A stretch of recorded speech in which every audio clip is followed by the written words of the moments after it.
Welcome back to the Liberating Generations podcast. I'm Dr. Keesha Ewers, and this is my lovely daughter, Regan Claire. We are here to talk about intergenerational trauma and all of the little streams that run to the river, that run to the ocean, and that are related to that subject matter, which is a lot, isn't it? Yes. Yes, a lot. Yeah. So, one of the things that I have a program called Healing Trauma Through the Chakra System. And one of the modules inside of that program, I talk about expectations. And you've heard me talk a lot about, my realization when I was nursing your sister. So Reagan has an older sister Mhm. named Kendall, who's 3.5 years older than her. And I was rocking her in the moonlight when she was a newborn. And at the time, George Bush had sent soldiers into Kuwait, and we were looking at a war.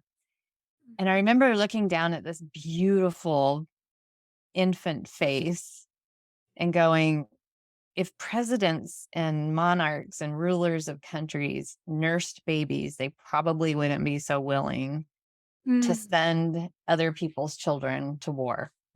Mhm. Just this overwhelming love as her face is bathed in the moonlight, right?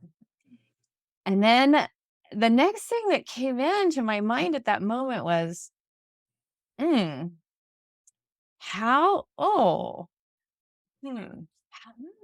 And I was just so stymied because I'm looking at her and I'm thinking, my mom probably felt like this at some point about me too. Mm. And it was like the first time, Kendall's the third and four children. First time I'd ever considered that my mom might have felt this deeply about me Mm. when I was a little one.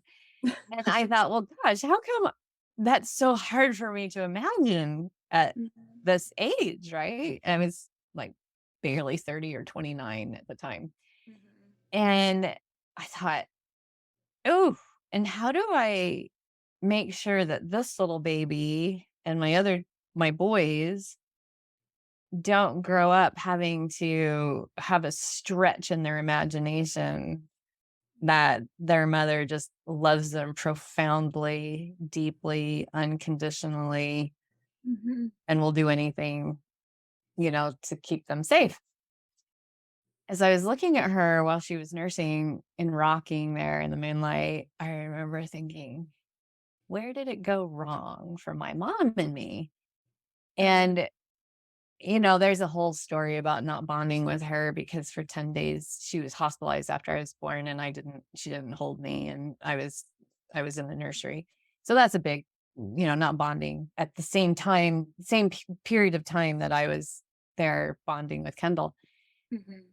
And then I thought in my adolescence, I was the oldest and my parents had a really difficult time with letting autonomy become part of the equation. It was like they're very, very controlling. And the job of an adolescent is to take locus of control from external parents, teachers, clergy to internal, where you start becoming more autonomous and taking responsibility. And my parents were having a very difficult time with that. And Mhm. so I thought, well, there was that, a big conflict over the age and stage of development and the milestone I was supposed to hit that wasn't being permitted.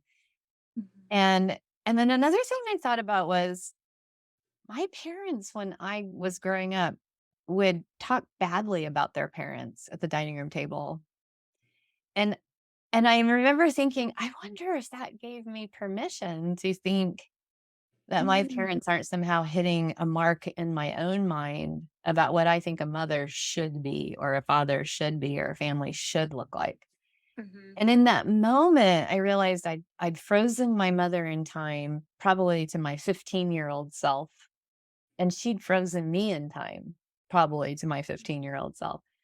And we had never gotten past that. And here it had been almost 15 more years, and we had each other sort of frozen inside of expectations that we'd created. And Mhm. it hit me in that moment as I was rocking Kendall in the moonlight that every single time I'm unhappy, I'm present.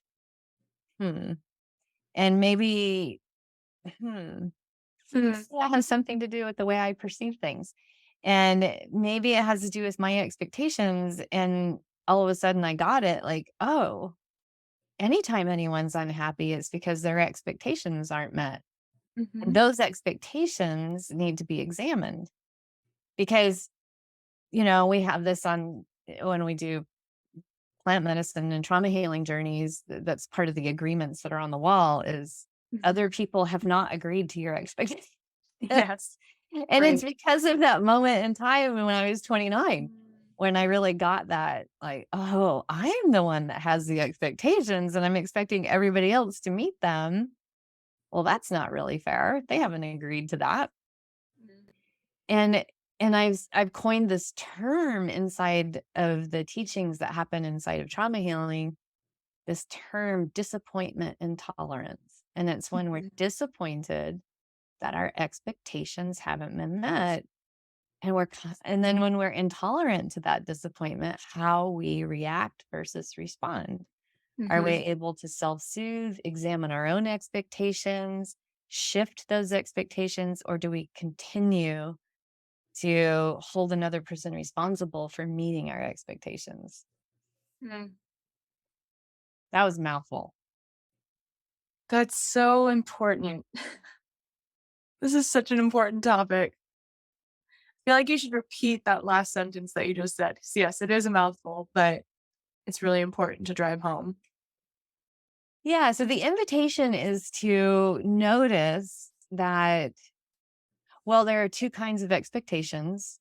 There are those that people have agreed to, like when you get married and you say your vows to each other.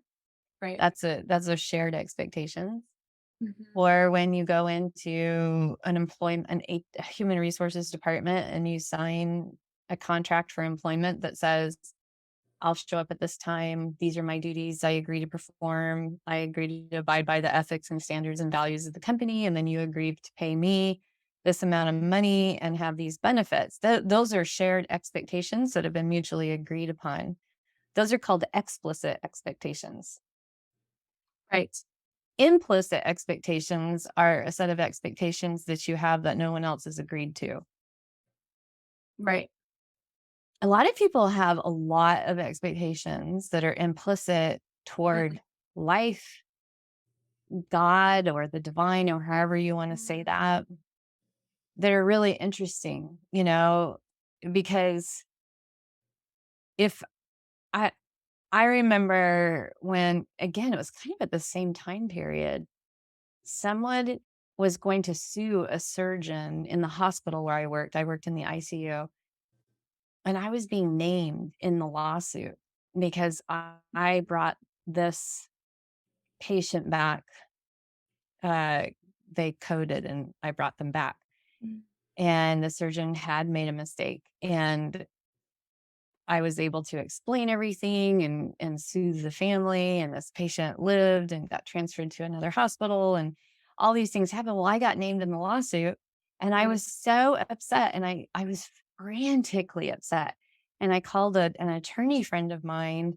And he said, Keisha, I have the feeling that you have the idea that if you just do good and be good in the world, that you will never get sued. I said, yes, of course. That's exactly what's going on. And he said, well, that's a naive expectation. What do you And mean? he said, that's not how it works. I'm good. I'm a good person. I got this person back to life. How could they put me in the lawsuit? They want me on the stand to report everything, but it just terrified. Oh, it was like being called to the principal's office in Yeah. spades, right? To be put on the stand.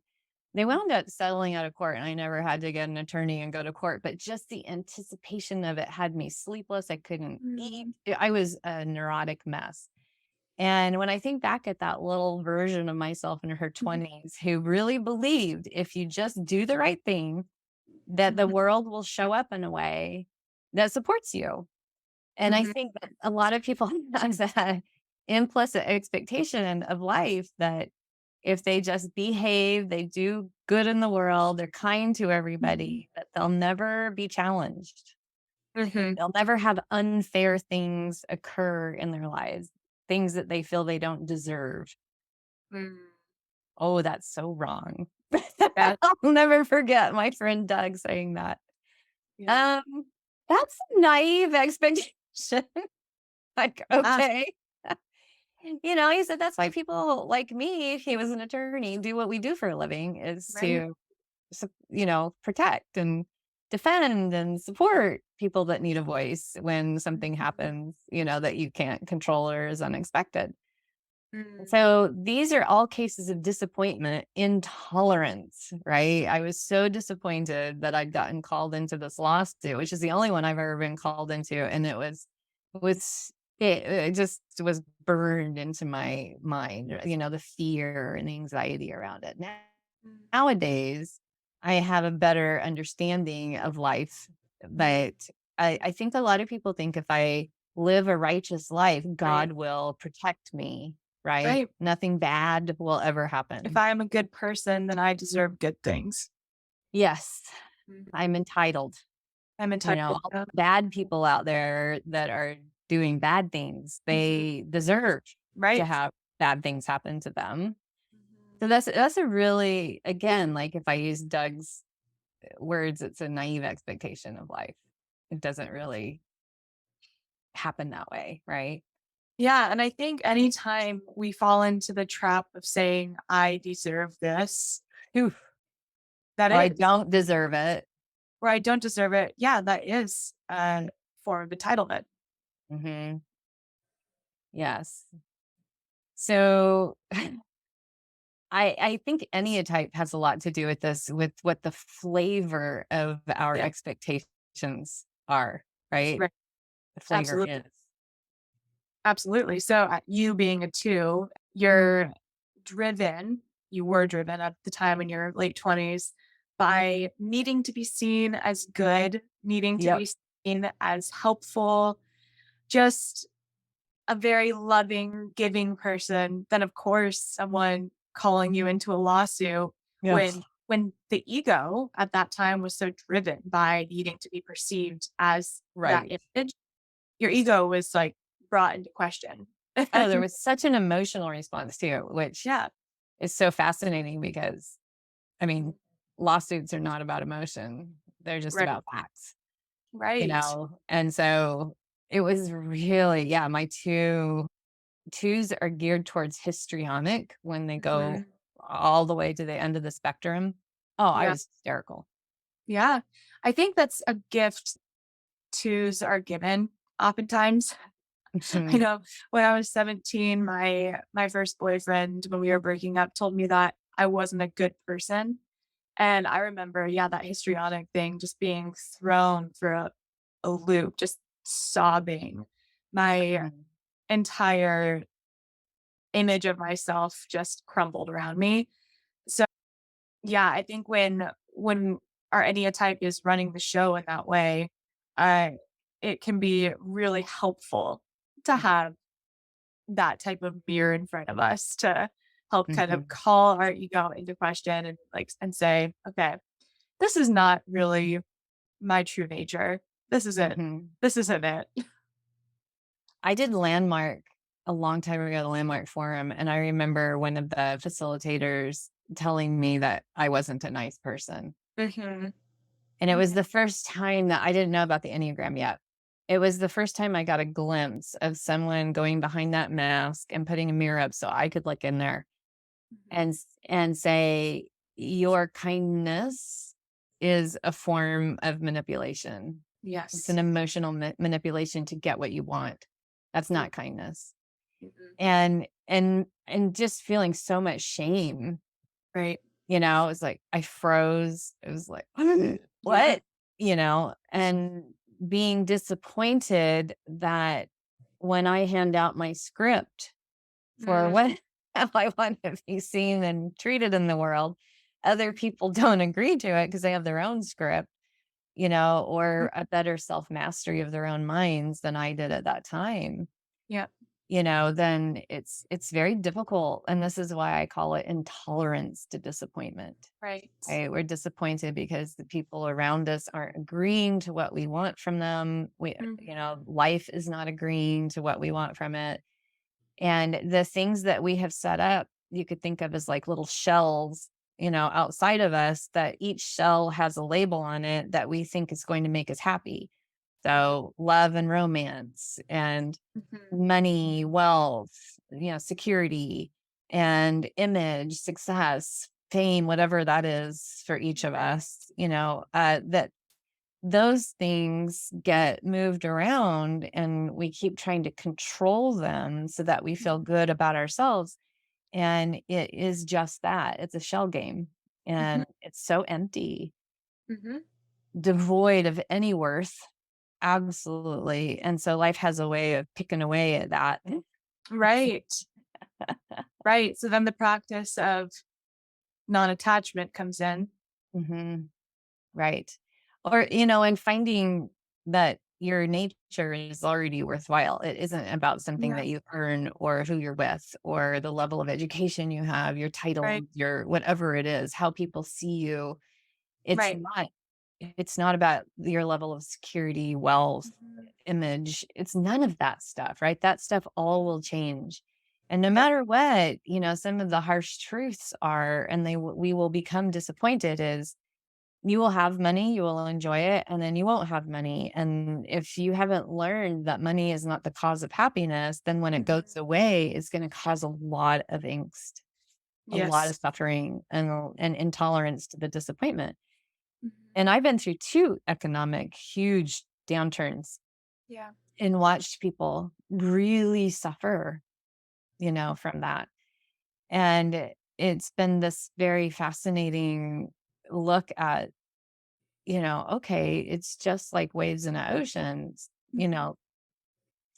We lose our beautiful pets, we lose our Mhm. loved ones, everything's impermanent. We are going to lose everything we love, everything we've earned, and Mhm. our all of it, right? Because the only thing that continues after we're gone is this awareness, this pure consciousness that is our inner nature, which isn't affected by any of these things under those shells. Yeah. Yeah.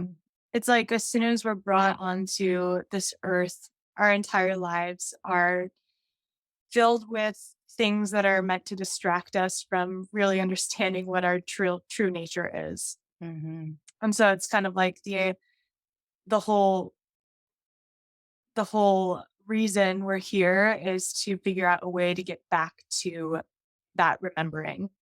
Yes. Purpose of all spiritual practice is to reveal Mhm. Yep. To re- reveal contact. reveal our fundamental nature of our mind, which is pure, right? Mhm. Yeah, Every single person's mind is pure. That exactly.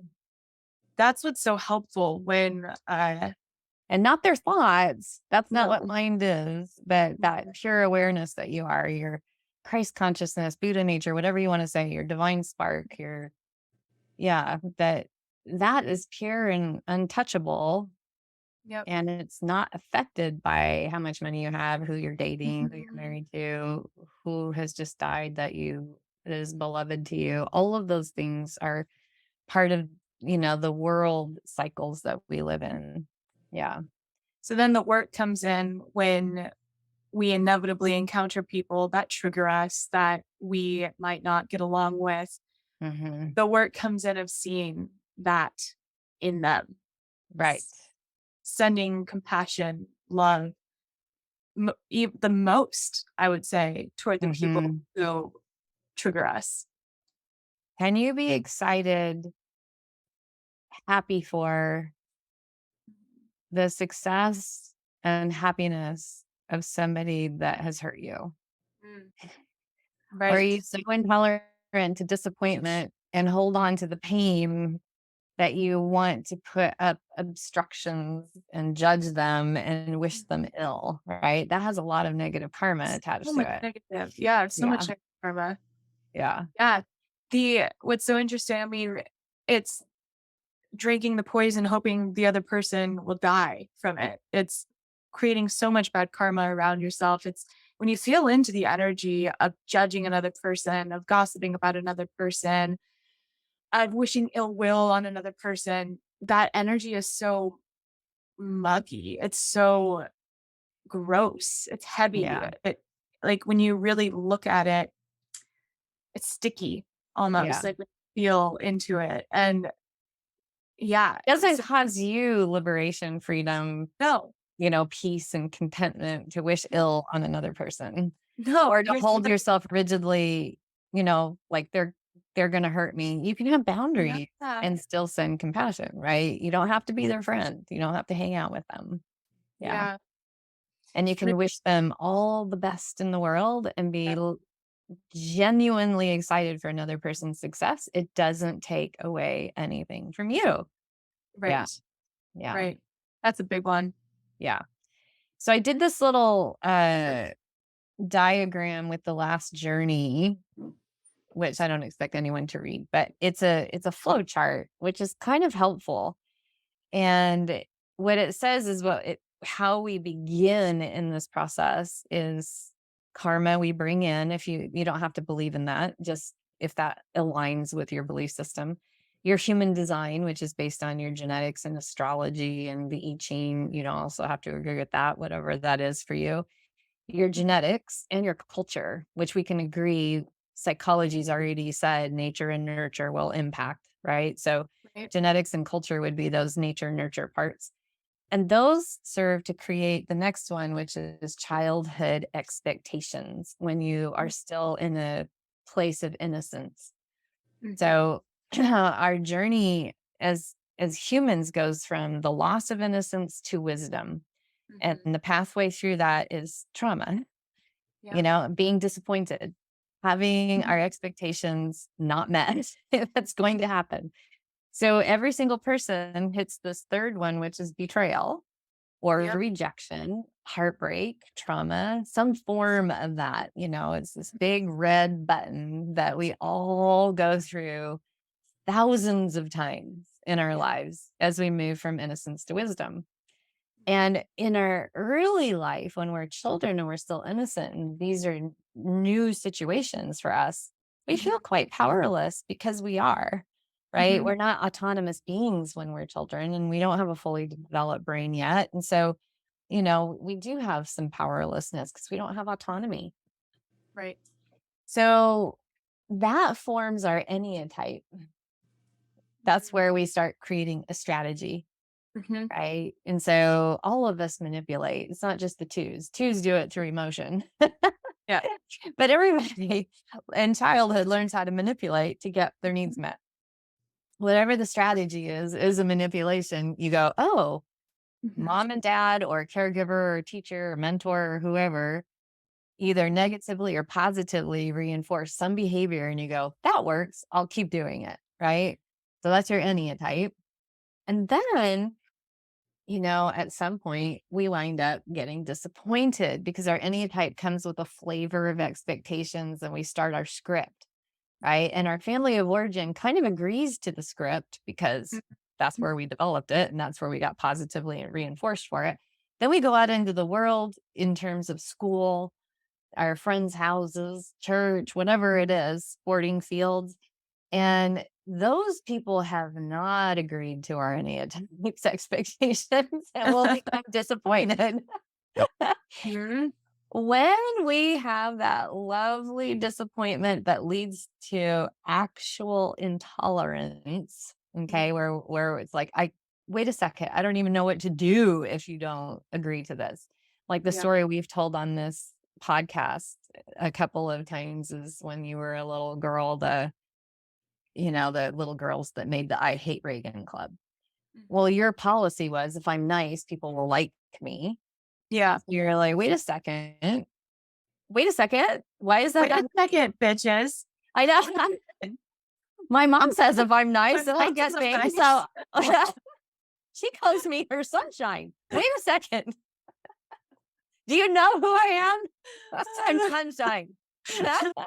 I'm her little sunshine.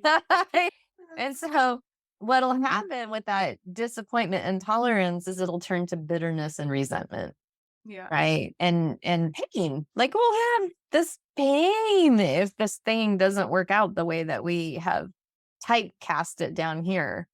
Right. And so then we wind up going into dysfunctional ways of getting power. Yeah. So either learn how to power over by intimidating, Yeah. freezing people out, meeting them at their own game, Mhm. doing the mean girls thing. That was a power over move, the I hate Reagan Club for sure. Yeah. Power undering is when we actually somehow agree that probably our needs are not as important as the person who's powering over, right? Like Right. there must be some truth in it. And we Yeah. become very passive aggressive and we become codependent. We go along to get along. So Mhm. these are all dysfunctional ways of getting power, people pleasing, perfectionism. So Mhm. then that leads to greed, hatred, and delusion because when our power moves don't work Mm. and we have more bitterness and resentment, right? We'll become attached or we'll have aversion or we're trying to make something when we are happy permanent. Okay. Right. And then that leads to lots and lots of suffering, all this red. Okay. And then we wind up rinsing and repeating the whole thing. And when you get into adulthood, that actually causes chronic illness. So the other Yeah. way of doing it Yeah, is, flip the other way. That yeah, doesn't sound fun. once we get to disappointment and intolerance, we move up the flow chart to healing. Yeah. That's what you listen to the Liberating Generations podcast. Right. Right. You learn how to recover from your addiction by working with Mhm. Reagan. You start looking at the impact of the problem of your dysfunctional ways of getting power, which may be sitting on the couch and eating bad food. So Mhm. you have her help you with meal planning. You do a retreat with me, a healing trauma through the chakra system course, work with me one on one, like those kinds of things, that healing, right? Where Yeah. you start to investigate this part right down here Mhm. and heal the little kid who made these strategies that were really smart for them at the time, but Right. are now outdated, right? Yes. So you learn more skillful means. That's what this is. And instead of disappointment and tolerance, you notice you're disappointed, but now you have a different skill to use that leads to Mhm. compassion and loving kindness, Yes. more resilience, which is here, and Mhm. wisdom. So you've moved from the loss of innocence to wisdom Mm. by doing this path, right? Rather Right. than staying in that hatred, you know, Yeah. dysfunctional ways of getting power because you're intolerant to disappointment. So That's there it also is. That's the meaning and, beautiful. and map of healing in life. Beautiful. You make it sound so simple. So simple. It's so simple. It actually is kind of easy if you Uh, do it in community, right? exactly. That's where the group retreats are so powerful because you Uh, get to see, oh, I'm not the only one that's been doing this. And I yeah. can see my flavor of it and I can see how that looks in another person. I'm able to Mhm. more readily confront it with compassion in myself because I can have compassion for this person that's doing it and I'm watching them. Oh, it's Mhm. amazing. Yeah, We're so often able to have compassion for other people, and we judge ourselves so much more harshly. that's right. Oh my god. So in that type of setting, I mean, I've seen this happen so many times in the retreats that you lead where someone's just not getting it. They're not able to have the compassion toward their younger version that Yeah, needs to take place for healing to really happen. yeah. But then they're able to sit in circle and listen to someone else's process who might also be having that same struggle, not being able to forgive the younger, Mhm. unskillful version that may have whatever the situation might be. And so then that person will be like, why can't you just forgive yourself? You deserve to forgive yourself. And Mhm. when I remember when I first shared my story at one of your retreats about getting a DUI, crashing my car into the side of a building, and just like so openly shared all of my shit in It front was so inspiring to watch your bravery and courage. Yes. of, thank you, mom. It was scary. It was not easy. Mhm. But I remember one particular participant who still contacts me. This was last year. She still contacts me, and she's the one on the Enneagram who is like the perfectionist. Everything Mhm. there's a right and wrong way to do things, and she could not believe that I would share my experience like that with a room full of people. But not only that, that I could forgive myself Right. for that version that got drunk and drove. Right. And thank God, didn't harm anyone. And Because in her own process, disappointment intolerance leads to judge. She has a right, really strong fear of being judged and so can't openly share because afraid of being judged. And then that creates more bitterness. Like when people have hurt her, she just judges them, right, right? And this dysfunctional way of gaining power is to not forgive the people that have mhm, hurt her.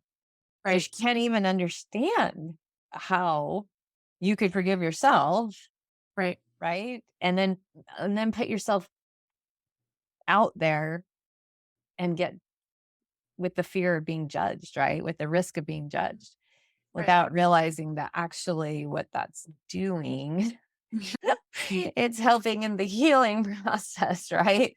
So Yes. that you can learn more skillful means. And so the judge has nothing to do with the entire thing, but her judge is so strongly entrenched in there as one of her dysfunctional ways of getting power. Mm, And bitterness is the flavor of that judge.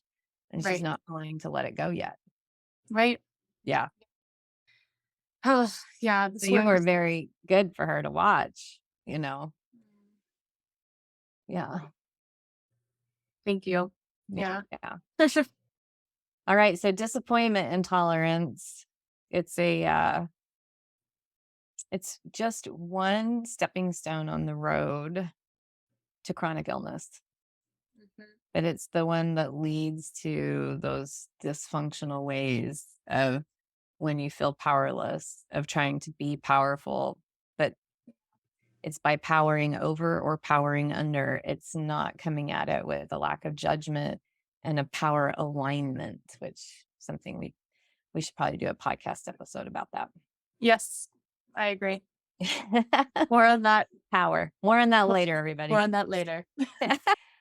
So this has made all the difference for you, hasn't it? As you've come back to graduate school, disappointment and tolerance. I remember as you entered your first round of midterms last week, Mhm. the first time you were in grad school and entering into midterms, you were so anxious because you were so intolerant to the idea of possibly failing a test.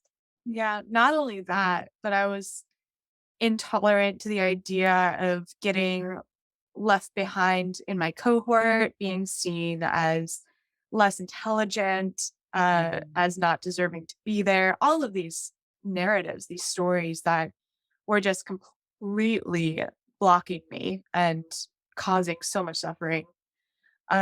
Yeah. And so this time around, just really being able to step into midterms and trusting that the worst thing that's going to happen is I fail. And that's no reflection of how intelligent I am and how worthy I am. It's just, Failing a test does not make you a failure. It right, just gives you exactly, information that you need to study differently for that exactly, information.